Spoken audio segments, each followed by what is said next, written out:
नमस्कार दोस्तों, स्वागत है आपका एक बार फिर से आपके अपने YouTube चैनल कंपटीशन प्रिपरेशन पे। आई होप आप सारे बहुत अच्छे होंगे। इस वीडियो में हम एसएससी सीजीएल 2024 का 24वीं शिफ्ट करने वाले हैं, यानी 19 सितंबर थर्ड शिफ्ट के मैथ्स का क्वेश्चन। कहा गया given table shows the number of candidate appeared in an interview for different post. 5 post है, 6 पोस्ट है, एबीसी डी ई एफ। उसके लिए अपीयर होते हैं कुछ कैंडिडेट। तो कहा गया what is average number of candidates appearing for post C D E F. C D E F के लिए जो अपीयर होते हैं उनका एवरेज। तो आपको फोकस इन चारों पर बस करना है, सी डी ई एफ पे। तो एवरेज निकालने के लिए 86 और 99, 185, 185 और 50, 235, 235 और 3, 238, 239, 239 और 50, 289। 289 के बाद डबल जीरो, इसको करना है 4 से डिवाइड, 4 से काटेंगे 7, 225, राइट। आपका एवरेज आ जाएगा। For the equation this one and this one which of the following statement is true. ठीक है, तो आपको सबसे पहले कहा गया अगर a बराबर 6 हो, x और x बराबर 48, y बराबर 4 सोल्यूशन होंगे। देखो, दो इक्वेशन दिए गए, इसमें 3 वेरिएबल दिए गए, x, y और a। अब हमें ऑप्शन से चेक करना है। अगर a बराबर 6 हो जाए तो बन जाएगा 6x प्लस 37y बराबर 4, पहला इक्वेशन, और 4x plus 6y is equal to a square, 4x plus 6y बराबर 36, राइट। अब हम अगर इसको सॉल्व करें तो आप देख पा रहे होंगे कि अगर यहाँ पे 6x और 37y है, यहाँ पे 4x और 6y है, दोनों की वैल्यू, एक बात बताओ कि क्या 4x plus 6y 6x plus 37y से बड़ा हो सकता है? नहीं हो सकता, अगर निगेटिव वैल्यूज नहीं है तो। ठीक है, तो आपने कहा ये गलत हो गया। ऐसे वैल्यू पुट कर करके करेंगे। अगर आप वैल्यू पुट करके नहीं करना चाहते, ऑप्शन 4 हम देख ही लेते हैं। तो हो गया -12x plus 145y, right. 145y is equal to 4, और यहाँ पे देखते हैं 4x, यानी कि 4x 4x प्लस ए वाई यानी कि -12y बराबर a स्क्वायर यानी कि 144। तो इसको सॉल्व करेंगे तो x माइनस 3y बराबर 36 आ जाएगा। ठीक है, अब हमें इन दोनों को सॉल्व करना है। अगर हम इसको और इसको सॉल्व करना चाहें तो यहाँ पे 12 से गुणा करके जोड़ देते हैं। तो ये हो गया माइनस, यहाँ 12 से गुणा करेंगे तो कितना हो जाएगा 12x माइनस 36y बराबर 36 गुणे, यानी कि ये 532 हो जाएगा। 36 गुणे 12, क्योंकि 144 गुणे 3 बनेगा। अब दोनों को जोड़ेंगे तो 145 में से 36 घटेगा 109y बराबर 532 और 4 536 हो जाएगा, राइट। तो y बराबर कितना हो जाएगा? 532 432 होगा। ठीक है, तो 436 हो जाएगा। तो 109y बराबर 436, तो y बराबर 4, y बराबर 4 कहीं भी पुट कर लेते हैं। तो 4 तिया 12, x माइनस 12 बराबर 36, x बराबर 48। तो आपका स्टेटमेंट 4 सही है, राइट। अगर गेन परसेंटेज बताना है, अनुभा ने अपना स्कूटर इतने में बेचा, 1/6 का प्रॉफिट लेते हुए सेलिंग प्राइस, यानी सेलिंग प्राइस जितना था, अगर सेलिंग प्राइस 6 था तो उसने प्रॉफिट कितने का कमाया? इसका 1/6 का, यानी प्रॉफिट 1 का, यानी कॉस्ट प्राइस कितना हो जाएगा? 6 माइनस 1 5, 5 पे अगर 1 का प्रॉफिट, तो प्रॉफिट परसेंट कितना हो जाएगा? 20%। आपको पाई चार्ट दिया गया अगले प्रश्न में, और कहा गया एक्सपेंडिचर एक कंट्री का अलग अलग स्पोर्ट पे दिखाता है। आपको टेनिस का, ये ब्लू कलर वाला, अलग अलग कलर में अलग अलग चीजें दी। तो एवरेज एक्सपेंडिचर लाख में दिखाना है। अगर टोटल खर्चा क्रिकेट में 72 लाख है, क्रिकेट कहाँ पे है? ये वाला 60 डिग्री बराबर 72 लाख आपको देगा। 60 डिग्री बराबर 72 लाख। तो आपको निकालना है किसका किसका एवरेज? टेनिस यानी ये वाला, गोल्फ यानी ये वाला, और स्विमिंग और बास्केटबॉल, स्विमिंग ये वाला और बास्केटबॉल ये, इसका एवरेज लो और उसकी वैल्यू निकालो। तो 85, 45, 48 और 52, 48 52 मिलकर 100 डिग्री हो गया, और 45 और 85 कितना हो गया? 130। तो ये दोनों मिलकर 230 हो गया, यानी कि 230/4 इसका एवरेज हो गया। 230/4 एवरेज हो गया। अब आपको पता है 60 डिग्री बराबर 72 लाख, तो हम कह सकते हैं 10 डिग्री बराबर 12 लाख। तो 230/4 डिग्री बराबर 23/4 गुणे 12 लाख, यानी कि 4 तिया 12, यानी कि 69 लाख हो गए। अरे 60 डिग्री में 72 लाख, तो इतना डिग्री बराबर निकाल लेंगे। कहा गिवन टेबल पढ़ो और उत्तर दो। गिवन टेबल जो है नंबर ऑफ कैंडिडेट जो अपीयर होते हैं मेल और फीमेल पब्लिक एग्जामिनेशन में, और परसेंटेज ऑफ कैंडिडेट जो पास होते हैं एक्स और जेड स्टेट से। कुछ कैंडिडेट मिसिंग में है जिनको इस तरह से दिखाया गया, तो आपको बताना है और उत्तर करना है। देखो, नंबर ऑफ कैंडिडेट अपीयर हुए 480, जिसमें से परसेंटेज ऑफ क्वालिफाइड कैंडिडेट 70 है। जेड से कुछ अपीयर हुए, 70% क्वालिफाई हुए, ऐसे करके दिया गया। तो कहा number of appeared candidate from state Z increased by 100%, यानी कि जेड से जो अपीयर होते हैं उनकी संख्या 100% बढ़ जाए 2008 से 9 में, यानी 8 से 9 में 10% बढ़ जाए, 100% बढ़ जाए, यानी यहाँ x थी तो यहाँ पे 2x हो जाए। ठीक है, if total number of qualified candidates from state Z in 2008 and 9 together is 552, यानी कि अगर यहाँ पे x में से 70% क्वालिफाई हो रहे थे, यानी 0.7x इधर क्वालिफाई हो गए, और 2x का 80% यानी 1.6x इधर क्वालिफाई हो गए, और दोनों जो टोटल दिया गया यानी 2.3x ये बराबर दिया गया 552। तो आपको बताना है z से 2009 में अपेयर होने वालों की संख्या यानी 2x की वैल्यू फाइंड करनी है, राइट। आपको 2x की वैल्यू फाइंड करनी है क्योंकि z से 2009 में अपेयर होने वालों की संख्या 2x। तो हम यहाँ से 23 से काटते हैं, 23 दूना 46, 23 चौको 92, यानी कि एक x बराबर 240, तो 2x बराबर 480 आपका उत्तर हो जाएगा, ठीक है। अगले प्रश्न में क्या कहा गया अगर पी क्यू आर कोई त्रिभुज है और पीटी मीडियन है तो कौन सा सही है। देखो मैं एक ट्राइंगल बनाता हूं, ये मान लो ट्राइंगल है, ये पी है, ये क्यू है, ये आर, पीटी मीडियन, मान लो पीटी मीडियन है, मीडियन मतलब ये टी क्यू आर का मध्य बिंदु है, ठीक है। अब आपको बता पीटी की अगर लंबाई निकालना है तो क्या हो जाएगा, अगर आपको पीटी की लंबाई निकालना है तो क्या फॉर्मूला होता है, ये बराबर हो जाएगा जिस पे मीडियन ड्रॉ की गई है उस भुजा को छोड़ दो, यानी पीटी की लंबाई अगर हम निकालने जाए तो ये बराबर हो जाएगा अंडर रूट 2 टाइम्स ऑफ जिस पे मीडियन नहीं ड्रॉ की गई, यानी कि पी क्यू स्क्वायर और प्लस पी आर स्क्वायर। इसमें से जिस पे मीडियन ड्रॉ की गई उसकी लंबाई घटा दो, क्यू आर की लंबाई घटा, और बटे में आप लगा दो 4। ये आपका फॉर्मूला। अब यहां से ये फॉर्मूला निकल के आया तो इसका स्क्वायर कर देते हैं, यानी ये पी टी स्क्वायर बराबर हो जाएगा 2 times of p q square, एक minute, p q square plus p r square और minus q r square, right. और 4 इधर, 4 वर्गमूल किया है मतलब स्क्वायर लिया है ना, तो 4 पी टी स्क्वायर, ठीक है। अब देखो अगर मैं क्यू आर स्क्वायर को इधर लाना चाहूं, क्यू आर स्क्वायर को इधर लाना चाहूं तो क्या हो जाएगा 4 P T square, 4 P T square कितना हो जाएगा 4 P T square plus Q r square बराबर 2 times of p q square plus p r square, right. 2 से काट देते हैं, ये 2 हो गया, और यहाँ पे क्यू आर स्क्वायर बटे 2 हो गया। अब आप मुझे एक छोटा सा बात बताओ कि अगर टी मिड पॉइंट है तो क्यू टी बराबर क्यू आर का आधा लिख सकते हैं, नहीं लिख सकते। जैसे क्यू टी स्क्वायर क्या लिख सकते हैं, Q r square by 4, Q T square बराबर क्यू आर स्क्वायर बाई 4, यानी हम यहाँ पे क्यू आर स्क्वायर बाई 2 को लिख सकते हैं 2 क्यू टी स्क्वायर, लिख सकते हैं नहीं लिख। अगर क्यू आर स्क्वायर बाई 2 करें तो यहाँ पे 2 से मल्टीप्लाई होगा तो 2 क्यू टी स्क्वायर बराबर क्यू आर स्क्वायर बाई 2 हो जाएगा, यानी हम यहाँ पे लिख देते हैं कि 2 times of P T square plus Q T square, यानी कि 2 times of P T square, 2 common लेते हैं, प्लस क्यू टी स्क्वायर बराबर हो गया P q square plus p r square. यही आपका आ जाएगा आंसर, राइट। ये आपका आंसर आ जाएगा P q square plus p r square बराबर 2 times of P T square plus Q T square, ठीक है। इसको सिंप्लीफाई करना था, कैसे करेंगे, ये आपका सिंप्लीफिकेशन का 8 दूनी 16 माइनस 16 प्लस 6 माइनस का 10, 3 में 5, 5 सते 35, 35 माइनस 10 25 आपका उत्तर हो जाएगा, ठीक है। एक थी 195 मीटर दूर पकड़ा जाता है, पुलिसमैन पीछा करता है तो वो 27 से पीछा करता है, चोर 22 से भागता है, तो कहा गया कितना भागेगा तब तक जब तक पकड़ा जाए। आप कहेंगे रिलेटिव स्पीड से, अगर हम रिलेटिव स्पीड की बात करें तो 5 किलोमीटर प्रति घंटे हो जाएगा, यानी मीटर पर सेकंड में 5 गुणे 5 बटे 18 यानी 25 बटे 18 मीटर पर सेकंड से भागेगा।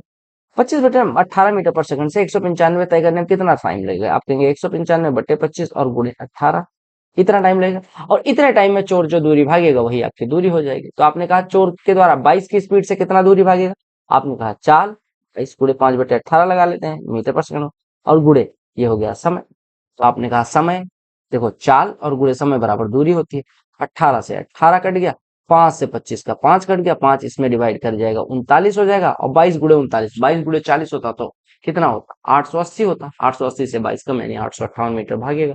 बॉयज और गर्ल्स का इनिशियली रेशियो था 5:6, ये बॉयज थे और ये गर्ल्स थे, ठीक है। ये रेशियो 5:6 था। अगर 40 बॉयज छोड़ दें कॉलेज और 50 गर्ल्स ज्वाइन कर दें, देखो ये 5x थे, ये 6x थे, ठीक है। हमने 40 बॉयज को छुड़वा दिया और 50 गर्ल्स को ज्वाइन करवा दिया, तो अब रेशियो जो है वो 8:11 है, 8:11 है। कहने का मतलब इसका इधर क्रॉस मल्टीप्लाई, इसका इधर क्रॉस मल्टीप्लाई बराबर कर दो, तो आपको निकालना है इनिशियल गर्ल्स की संख्या यानी 6x बताना है कितना होगा, 6x की वैल्यू फाइंड करनी। तो 11 × 5 = 55, x इधर हो गया, 48x इधर, यानी डिफरेंस 7x, इधर माइनस 440 इधर 400, यानी कि दोनों जुड़ जाएगा 840, यानी x बराबर कितना हो जाएगा 120, x बराबर 120, तो गर्ल्स की संख्या 6x कितनी हो जाएगी दो इनलेट पाइप है P1 और P2, एक टंकी को 20 और 30 घंटे में भर सकते हैं। ठीक है, कहा गया अगर उनको शुरू कर दिया जाए, बट पाइप P1 को 5 घंटे बाद, ये 5 घंटे तक खुली रहती है, उसके बाद बंद कर दी जाती है। अच्छा, 5 घंटे पहले बंद कर दिया जाता है जब टंकी भरती है, यानी कि अगर टोटल टंकी T टाइम में भरती है तो भाई साहब को T-5 टाइम, मतलब 5 घंटे पहले, यानी T-5 टाइम तक के लिए खुला रखा जाता है। तो कहा गया टोटल कितना टाइम लगा टंकी को भरने में। देखो 20-30 का एलसीएम लेंगे, 60 लीटर टंकी की धारिता है, ये भाई साहब 3 भरेंगे, ये भाई साहब 2 भरेंगे। अब मान लेते हैं टी टाइम में भर जाता है, तो ये भाई साहब टी टाइम तक काम करेंगे, ये T-5 टाइम, तो 2 टी ये भर देंगे, और 3 × T-5 यानी 3T-15 वो भर देंगे, और ये बराबर 60 हो जाएगा, यानी 5T बराबर 75, यानी T बराबर 15, यानी 15 घंटे में पूरी पूरी टंकी भर जाती है, ये पूछा गया। Total surface area closed cube का इतना है, तो लेंथ बतानी है। क्यूब के लिए टोटल सरफेस एरिया क्या होती है, 6a², ये कितना हो जाएगा 1152, यानी a² बराबर कितना हो जाएगा 6 × 9 6, और ये कितना बचेगा 6 × 9 54, 192, यानी a बराबर कितना हो जाएगा अंडर रूट में 192, यानी 64 रूट, मतलब 64 × 3, 64 का वर्गमूल 8, ये 8√3 आपका आंसर हो जाएगा। एक क्लास में 30 स्टूडेंट थे जो अपीयर होते हैं टेस्ट में, 12 का एवरेज 62 है, 12 लोगों का एवरेज 62 है, हम ऐसे लिखते हैं 62 है 12 लोगों का, और 18 लोग जो बचे उनका एवरेज 68 है, तो आपको रिजल्टेंट निकालना है कितना होगा। देखो इसमें से x घटा, ये आया 68 में से ये घटा 12 है। अब पहले रेशियो निकाल लो, 6 दूनी 12, 6 3 18, इन दोनों का डिफरेंस लेते हैं, कितना हो गया 6, इन दोनों का मतलब रेशियो को जोड़ते हैं, 3 2 5, 5 रेशियो बराबर 6, यानी 1 रेशियो बराबर 1.2, यानी कि 2 रेशियो बराबर 2.4, 3 रेशियो बराबर 3.6। तो हम कहते हैं x कोई मतलब किसी संख्या में से 62 घटाया जाता है, 3.6 आता है, यानी वो संख्या कितनी हो जाएगी 65.6, या हम कहें 68 में से 2.4 घटाया जाएगा तो क्या आएगा, तो 65.6, यही एवरेज हो जाएगा। अगले प्रश्न में कहा गया एक पॉइंट ए से कोई टेंजेंट ड्रॉ की जाती है एक सर्कल पे जिसकी रेडियस 7 सेंटीमीटर है, 7 यूनिट है, मतलब मान लेते हैं ये कोई बिंदु है जिससे टेंजेंट ड्रॉ की गई है, ये ठीक है, ये मान लो ए बिंदु है जिससे टेंजेंट ड्रॉ की गई। एक इससे सेकंड भी ड्रॉ की जाती है, ये इस तरह से, सेकंड का नाम बी और सी पे, ये बी है ये सी है, ठीक है। The point B is near A then C, B जो है वो ए के पास है देन सी से, यानी कि बी इधर लेना है सी इधर लेना है, राइट। मान लो ये टेंजेंट है टी, केंद्र ओ है, हमें कोई मतलब नहीं है, मान लेते केंद्र ओ है। आपको एक चीज और दिया गया, आपको दिया गया कि अगर ए बी बराबर 14 यूनिट, ए बी बराबर 14 यूनिट हो, ठीक है, और आपको क्या दिया गया बीसी की लंबाई निकालने कहा गया और टेंजेंट की लंबाई 21। अब आप एक बात बताओ, सब कुछ भूल जाओ, टेंजेंट पे और रेडियस पेडियस भी भूल जाओ। टेंजेंट सेकंड थ्योरम कहती है कि टेंजेंट की लंबाई का स्क्वायर यानी एटी का स्क्वायर बराबर सेकंड का बाहरी भाग गुणे सेकंड की कुल लंबाई, यानी आपने कहा 21 का स्क्वायर यानी 21 गुणे 21 बराबर 14 गुणे 14 धन एक्स, 14 से कटा 1.5 हुआ, 1.5 गुणे ये यानी 30.5 हो जाएगा, ठीक है, 31.5 बराबर कितना हो जाएगा 14 प्लस एक्स, यानी एक्स क्या है बीसी, बीसी की लंबाई 17.5 हो जाएगी। कहा गया एरिया ऑफ सेक्टर इतना है, सेंट्रल एंगल इतना है, तो रेडियस बताना। एरिया ऑफ सेक्टर क्या होता है, theta upon 360 into pi r square, और ये बराबर दिया गया कितना है 462। देखो पाई की वैल्यू 22/7 होती है, 22 से ये कटेगा 22 दूना 4 21, और 7 इधर बट्टे में जो आ रहा था वो इधर आ गया। थीटा 120 है, 120/360, यानी आर स्क्वायर बाई 3 बराबर 21 गुणे 7, यानी आर स्क्वायर बराबर 21 गुणे 21 हो गया, यानी आर बराबर 21 हो गया, यही निकालना था।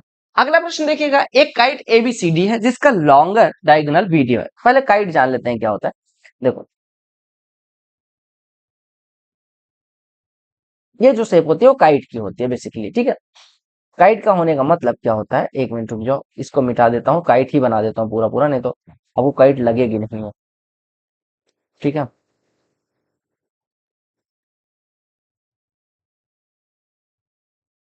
इस तरह से काइट होती है, ठीक है, ये काइट है मान लो, ये है काइट, काइट मतलब पतंगा, ठीक, ये काइट है।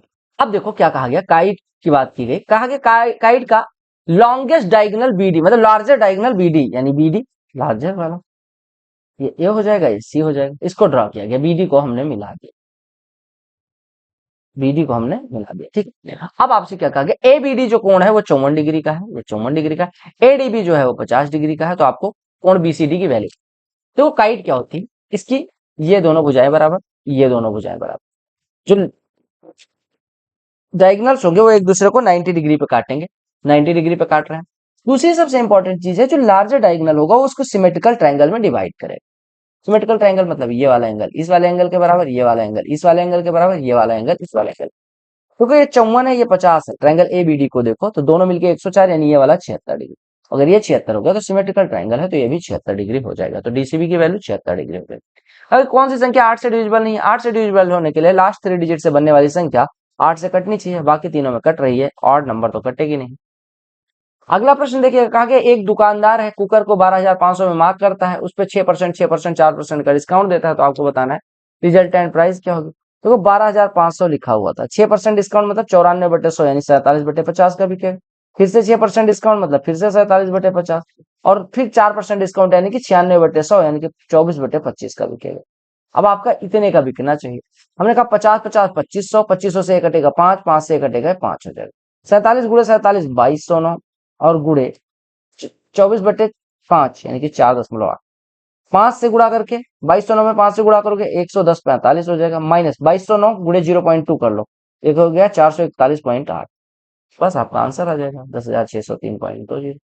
अरे हमने कहा 5 को 48 को यानी 4.8 को क्या लिख सकते हैं, 5 माइनस 0.2। अगर 3 candidate X Y Z participate करते हैं एक इलेक्शन में, एक्स वाई जेड की बात की गई, एक्स को 30% ज्यादा वोट मिले वाई से, और जेड जो है 25% वोट ज्यादा पाता है वाई से, यानी कि वाई को अगर 10 वोट मिले तो एक्स को 30% ज्यादा, यानी कि इसको 13 मिले, और इसको 100 मिला तो इसको 130 मिला, इसको 125 मिला, राइट। अब आपसे क्या, एक्स ने 500, X also overtook Z by 5,000 vote, X Y और जेड, एक्स और वाई का, एक्स और जेड का जो रेशियो है वो 5, मतलब डिफरेंस है वो 5 है, 5 बराबर 5,000, तो हम कह सकते हैं एक रेशियो बराबर 1,000 वोट है। तो अगर 71% ऑफ वोटर वोट करते हैं और नो इनवैलिड वोट कास्ट हुआ, तो टोटल नंबर ऑफ वोटर्स कितने। देखो एक एक्स यानी एक्स बराबर कितना आया 1,000, एक्स बराबर 1,000 है, तो टोटल वोटर्स कितने हुए 130 और 125 255, और 255 और 100 355, यानी कि 355 एक्स टोटल वोट पड़े, जो कि कितना है 71% है टोटल नेम्ड वोटर का, यानी 71% अगर 355 एक्स है, यानी 100% कितना हो जाएगा 500 एक्स, यानी 500 एक्स टोटल वोटिंग लिस्ट में थे, जिसमें से 71% डाल के आया, जो कि 355 एक्स का। तो यहाँ से 100% 500 एक्स, और एक्स बराबर 1,000, तो 500 के बाद 3 जीरो लगा के हमारा उत्तर आ जाएगा। अगला प्रश्न देखिएगा, कहा कि given table shows expenditure of 3 companies A B C and percentage profit of the companies. अलग अलग साल में 3 कंपनियों ए बी सी का एक्सपेंडिचर दिया गया और प्रॉफिट परसेंट दिया गया। तो कहा कि इनकम कंपनी सी का 2003 में क्या हुआ। तो कंपनी सी के लिए बात करते हैं, कंपनी सी के लिए 2003 में ये इनकम कितना होता है, एक्सपेंडिचर यानी 50 प्लस एक्सपेंडिचर गुणे प्रॉफिट बाई 100, तो एक्सपेंडिचर गुणे प्रॉफिट 50 गुणे 55 बाई 100, यानी कि 55 का आधा, यानी कि 27.5, यानी कि सी के लिए 2003 में इनकम कितनी हो जाएगी 50 प्लस 27.5, यानी कि 77.5। tan थीटा 5/8 है, तो इसकी वैल्यू निकाल 1 plus cos theta 1 minus cos theta 1 minus cos square theta, जिसकी वैल्यू होगी साइन स्क्वायर थीटा। सिमिलरली नीचे 1 plus sine theta 1 minus sine theta 1 minus sine square theta, इसकी वैल्यू होगी कॉस स्क्वायर, यानी ये हो गया tan स्क्वायर थीटा यानी 25/64 हो। tan theta plus cot theta 2 हो, तो थीटा बराबर कितना है 45। अगला प्रश्न देखिएगा, कहा कि सिंप्लीफाई करना है। अब देखो सबसे पहले इसको हम फॉर्मुलेट करते हैं, 25 के पावर 4 प्लस 1250 क्या लिखा है 2 टाइम्स ऑफ 25 का स्क्वायर, और माइनस 25 का स्क्वायर नहीं 25 का स्क्वायर लिखा हुआ है, और गुणे 1 स्क्वायर लिख लो और प्लस 1, और बट्टे में नीचे क्या लिखा हुआ 25 स्क्वायर, प्लस 25 को लिख सकते हैं 25 गुणे 1 और धन 1 का स्क्वायर, ठीक है यही लिखा हुआ। आपको पता है ए पावर 4, ये फॉर्मूला लिख लेना, plus b square b power 4 plus a square b square के 2 फैक्टर होते हैं, ठीक है। कौन कौन से फैक्टर होते हैं, इसके 2 फैक्टर होते हैं, एक होता है a square plus a b plus b square, और दूसरा होता है a square minus a b plus b square, right. तो इसके 2 फैक्टर होंगे, एक तो 25 का स्क्वायर प्लस मतलब a square plus a b plus b square, जो कि कट जाएगा, बचेगा कितना a square minus a b plus b square, यानी कि 25 का स्क्वायर माइनस ए बी यानी 25 गुणे 1 और प्लस बी स्क्वायर यानी 625, एक 626 में से 25 घटेगा तो 601 हो जाएगा। प्रणव जो है, ये प्रश्न मैंने बहुत डिटेल में करवा रखा है। प्रणव ने कुछ धन उधार लिया 20% सिंपल इंटरेस्ट की रेट पे, एक साल के अंत में वो इतना पे कर देता है, अगले साल पूरा अमाउंट का पेमेंट करने जाता है तो कितनी। देखो सिंपल इंटरेस्ट का मतलब हो गया 598,397 उसने लिया, 20% रेट ऑफ इंटरेस्ट था, यानी पहले साल के अंत में इसका 5वां हिस्सा उसे ब्याज देना पड़ेगा। 119 595 हो गया, 5 छके 30 हो गया, 5 सते 35 हो गया, 5 से 35, 5 9 45 हो गया और 5 चौको 20 हो गया। कितना आपका ब्याज हो गया एक साल। अब अगले वो उसने क्या काम किया, मतलब पहले साल के अंत में अगर जाता तो उसको ये पे करना पड़ता है, ये पे करना, लेकिन वो पहले साल के अंत में गया केवल 24,284 पे करके आया। सिंपल इंटरेस्ट पे तो मूलधन में से घट जाएगा, नहीं अब मूलधन कितना बचेगा, आपने कहा अब मूलधन हो जाएगा 5,74,100। अब ये ब्याज हो चुका है पहले साल। चूंकि हमने लोन जो लिया था वो सिंपल इंटरेस्ट पे लिया था, इसलिए ब्याज पे ब्याज ना लग के आपका ब्याज जो लगने वाला है वो केवल इस पे दूसरे साल के लिए, यानी इसका 20% और ब्याज लगेगा। 20% कहने का मतलब कि इसका 20% कितना हो जाएगा, इसका 20%, अरे बेसिकली इसका 120%, इसका 120%, अरे ये 100% और 20% ब्याज, यानी इसका 1.2 टाइम्स हमें देना है।